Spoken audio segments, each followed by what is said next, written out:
Hello everyone, welcome to my channel Sarita nursing classes. हमारे previous video में हमने cover किया था हमारी फंडामेंटल का यूनिट 3 का topic physical need and hygienic need. अभी आज की इस वीडियो में हम कवर करेंगे आई केयर को, ठीक है, जो कि बहुत ही इंपॉर्टेंट टॉपिक है। आपके रिटर्न फॉर्म में भी आता है लिखने के लिए, देन प्रैक्टिकल एग्जाम में भी आता है ये, ठीक है। So let's continue to our topic eye care. First of all इसकी डेफिनेशन देखते हैं। The process of cleaning one or the both the eyes using prescribed solution for removing secretion and the preventing infection।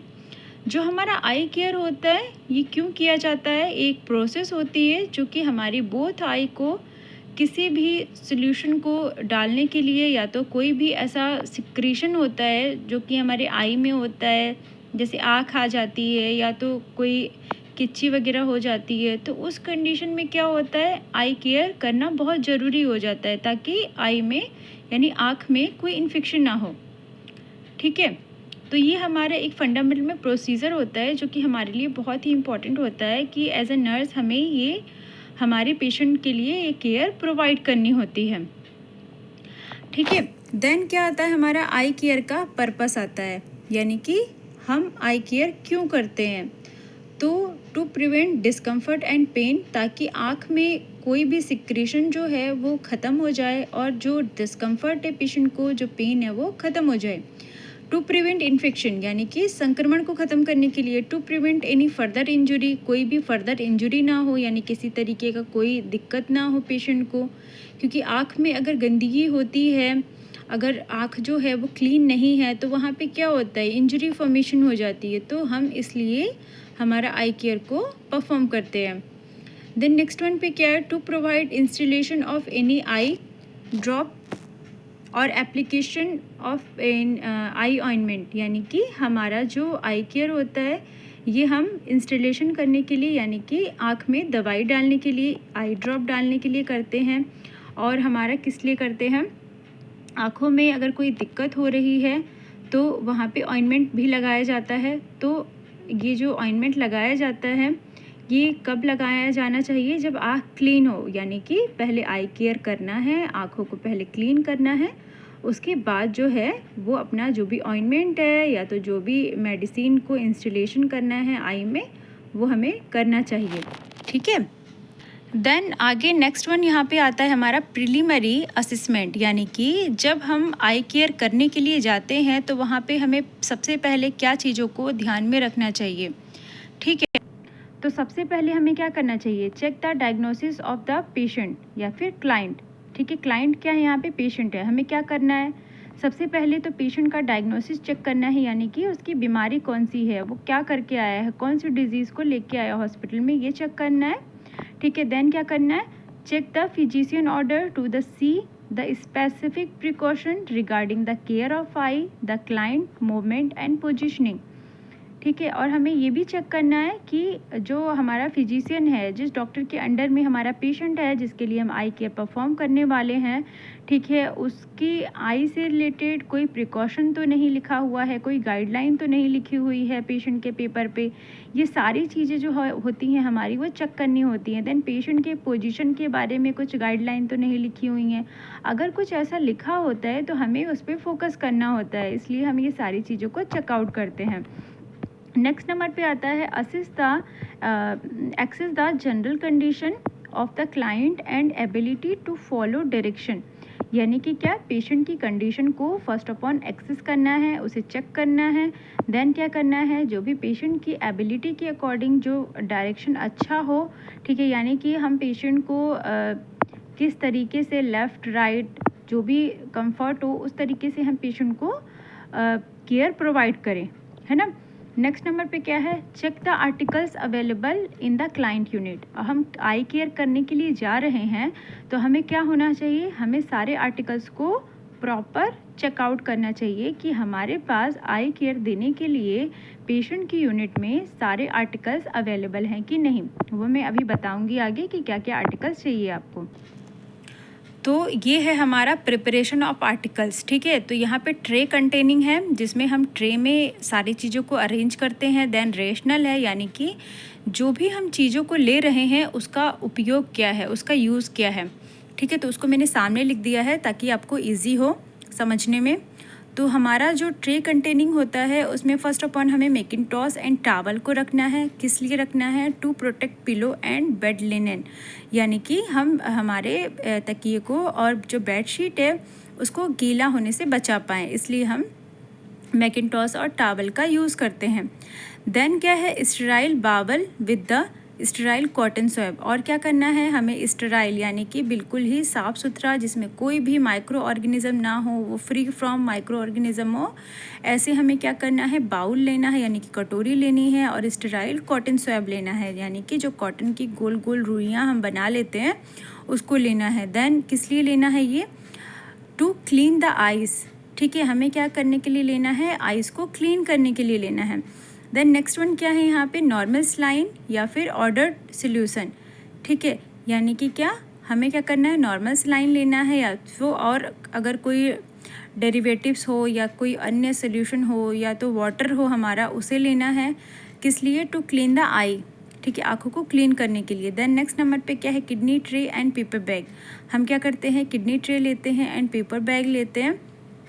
तो ये किस लिए लेना है? To receive the waste, यानी कि जो वेस्ट निकलेगा जब हम पेशेंट की आई को क्लीन करेंगे, तो जो भी कॉटन स्वैब होगा जो कि हमने क्लीन कर दिया है, वो सारे कॉटन स्वैब को हमारे किडनी ट्रे और पेपर बैग में डिस्कार्ड करने के लिए हम लेते हैं, रिसीव करने के लिए लेते हैं। नेक्स्ट नंबर पे आता है हमारा क्लीन फेस टॉवल, ठीक है। हमें एक क्लीन फेस टॉवल लेना है, साफ़ सुथरा, जो कि किस लिए लेना है? To wipe the face after the procedure. Face को क्लीन करने के लिए, यानी कि फेस को ड्राई करने के लिए, सुखाने के लिए लेना है, जब हमारा प्रोसीजर हो जाए उस कंडीशन में, ठीक है। अब हमारा नेक्स्ट हेडलाइन हमें क्या कवर करना होता है? Preparation of the client and the unit, ठीक है। हमें कुछ तैयारियां करनी होती हैं बिफोर प्रोसीजर। हमने आर्टिकल को अरेंज कर लिया, उसके बाद क्या करना है? Explain the procedure to the client. हमें क्या करना है? हमारा जो प्रोसीजर हम पेशेंट के साथ करने वाले हैं वो फर्स्ट ऑफ ऑल पेशेंट को बताना है कि हम आपको आई केयर देने वाले हैं। अगर हम ऐसा नहीं करते हैं तो पेशेंट क्या होते हैं? वो डर जाते हैं, उन्हें समझ नहीं आता कि मेरे साथ क्या हो रहा है। ओके, तो हमें ऐसा करना बहुत ज़रूरी हो जाता है कि हमें जो भी प्रोसीजर करना है, ये सिर्फ आई केयर के लिए नहीं है, हमारे हर एक प्रोसीजर के लिए है, हर एक ट्रीटमेंट के लिए है, कि हम जो भी प्रोसीजर करते हैं पहले हमें पेशेंट को इन्फॉर्म करना होता है, अगर पेशेंट स्टेबल है तो, ठीक है। देन क्या है? Explain the client can cooperate with you, ठीक है। इससे क्या होगा? जब आप पेशेंट को सारी प्रोसीजर को बता देते हैं कि आप पेशेंट के साथ ये करने वाले हैं, तो उस टाइम पे जो पेशेंट होता है आपको कोऑपरेट करते हैं, ठीक है। देन क्या है? Adjust the bed to the comfortable working of the nurse. Bed को क्या करना है? अरेंज करना है कंफर्टेबल तरीके से, ताकि जो नर्स हैं, ठीक है, जब हमारा बेड का जो हाइट है वो प्रॉपर होगा तो नर्स को सुटेबिलिटी होगी आई केयर देने के लिए, ठीक है। देन क्या है? नेक्स्ट नंबर पे arrange the articles convenient on the bed side table, ठीक है। जो भी आर्टिकल्स हैं उन्हें प्रॉपर तरीके से, कन्वीनियंट तरीके से, यानी कि सुविधापूर्वक या सुविधाजनक तरीके से बेड के साइड पे, एक साइड के टेबल, मतलब जो साइड में जो टेबल लगा होता है उस पर अरेंज कर देना है, रख लेना है। देन नेक्स्ट पॉइंट में क्या करना है? Remove all pillow leaving on pillow under the head. अगर पेशेंट के पास, यानी कि उनके जो हेड है, उनका जो हेड है, उनके पास एक्स्ट्रा पिलो लगी हुई है, तो हमें क्या करना है? एक्स्ट्रा पिलो को रिमूव करना है, हटा देना है, ठीक है, जिससे क्या हो? आई केयर देने में आसानी हो। देन नेक्स्ट वन पॉइंट क्या है? Protect the pillow and the bed with a mackintosh and towel place under the head, ठीक है। क्या करना है? जो हमारा पिलो है, ठीक है, और जो हमारा बेड है उसे मैकिंटॉश से कवर कर देना है, यानी कि मैकिंटॉश उस पर लगा देंगे तो क्या होगा? जो पिलो होगा और जो बेडशीट होगी वो कवर हो जाएगी, ठीक है।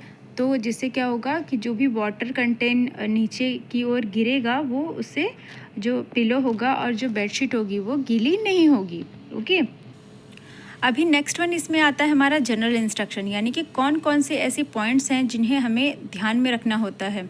हमेशा ये चीज़ें जो नर्स होती हैं उनके माइंड में रहनी चाहिए। तो सबसे पहले हमारा है area of the swab touched by the finger should not come in contact with the ice, यानी कि हम जब आई केयर करने के लिए जा रहे हैं तो जो भी हमारा फिंगर है वो हमें क्या करना है, कहीं पे और टच नहीं करना है। ठीक है, आई के लिए हम आई केयर देने जा रहे हैं, इससे क्या होगा कि अगर हम इधर उधर कहीं पे टच करेंगे तो जो भी हमारा स्वैब है उसमें कंटामिनेशन हो जाएगा और पेशेंट की आई में इन्फेक्शन हो सकता है। देन नेक्स्ट पॉइंट क्या है, squeeze of the excessive water from the swab. हमारा जो स्वैब है जिसको हमने डिजिटल वाटर से या नॉर्मल सोल्यूशन से हमने गीला करा हुआ है, वो क्या होना चाहिए, एक्सेसिव वाटर से भरा हुआ नहीं होना चाहिए। उसे क्या करना है, अगर वो बहुत ज़्यादा उसमें पानी सोक्ड हो गया है, सोख लिया है, तो उस कंडीशन में हमें उसे स्क्यूज़ करना है। स्क्यूज़ क्या होता है, उसको निचोड़ना। ठीक है, उसे थोड़ा सा निचोड़ना है ताकि वहाँ से पानी ना टपके। ठीक है, पोंछने लायक होना चाहिए। देन नेक्स्ट वन पे क्या है, to press on no pressure on the eyeball. ठीक है, क्या करना है, हमें पेशेंट के आई बॉल्स पे प्रेशर नहीं डालना है, यानी कि दबाव नहीं डालना है। ठीक है, देन क्या है, gently wipe the lid from the inner to the outer corner. Patient का जो आई लीड है, ठीक है, उसे क्या करना है, प्रॉपर तरीके से, जेंटल तरीके से, यानी कि हल्के हाथों से क्लीन करना है। ठीक है, इनर से आउटर की ओर जाना है, यानी कि हमारा जो आँख का कोना है वहाँ से शुरू करना है और आँख के लास्ट कॉर्नर तक जाना है। ठीक है, इसे बोलते हैं इनर टू आउटर, या तो inner canthus to outer canthus. ठीक है, नेक्स्ट वन आता है इसमें fifth point, one swab for one swabbing, यानी कि हमारा जो वन स्वैब है, वन जो कॉटन बॉल है हमारा, वो एक बार में ही एक यूज़ करना चाहिए। ठीक है, separate swab for the each eyes, और क्या करना है, हमारा अलग अलग आइज़ के लिए अलग अलग स्वैब का उपयोग किया जाना चाहिए। इससे एक आँख में अगर इन्फेक्शन है तो दूसरे आँख में वो ट्रांसफ़र नहीं होगा। ठीक है, अगर हम ऐसा नहीं करेंगे तो दोनों आँख जो है, अगर कोई इन्फेक्शन अकर है पेशेंट को तो दोनों आँख में इन्फेक्शन हो सकता है। नाउ अब हम बात करने वाले हैं आई केयर के प्रोसीजर के बारे में। हमने सारी चीज़ों को अरेंज कर लिया है, जनरल इंस्ट्रक्शन जान लिया है, पर्पस जान लिया है। अब हमें डन करना है हमारे प्रोसीजर को। तो प्रोसीजर को डन करने से पहले फर्स्ट अपन हमें हैंड वॉश करना है, ग्लव्स को वियर करना है। ओके, देन क्या करना है, pour sterile saline into the bowl, wet the cotton swab. उसके बाद क्या करना है, जो हमारा स्टेराइल बाउल है यानी कि जो कटोरी है, उसमें क्या करना है, गीला कॉटन स्वैब को प्लेस, यानी कि कॉटन स्वैब को रखना है। देन थर्ड वन पॉइंट आता है, stand in front of the client. क्या करना है, पेशेंट के सामने खड़े होना है। Clean the I with the sterile swab, और पेशेंट की आई को स्टेराइल स्वैब से क्लीन करना है। Discard the swab in the paper bag, और जो स्वैब, जिस स्वैब्स को हमने यूज़ करा है हमारे पेशेंट के लिए, उस स्वैब को डिस्कार्ड करना है पेपर बैग में। ओके, देन क्या करना है, continue cleaning till all discharge are remove from the eyes, और जितना भी डिस्चार्ज है पेशेंट की आई में, यानी कि जितना भी कचरा है, जो भी गंदगी है, उसे क्लीन करना है।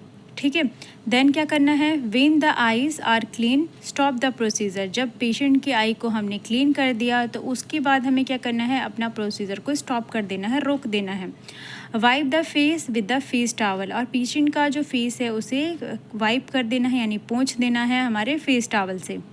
अब क्या होता है कि जब हमारा प्रोसीजर डन हो जाता है तो हमें कुछ चीज़ें और भी करनी होती है। After care of the client and articles, यानी कि पेशेंट के साथ और आर्टिकल्स के साथ भी हमें उसे प्रॉपर तरीके से पेशेंट को पोजीशन देना है। देन आर्टिकल्स जो होते हैं उसे हमारे यूटिलिटी रूम में रिटर्न करना होता है।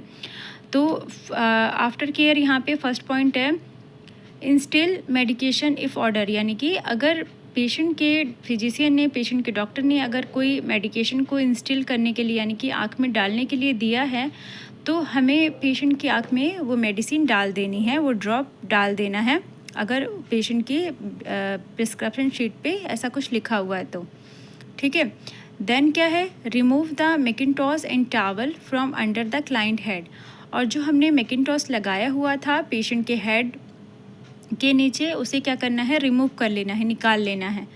नेक्स्ट नंबर पे क्या है, adjust the position of the client in bed. Patient का जो पोजीशन हमने चेंज करा था उस पोजीशन को हमें एडजस्ट कर देना है एज फॉर पेशेंट कंफर्टेबल।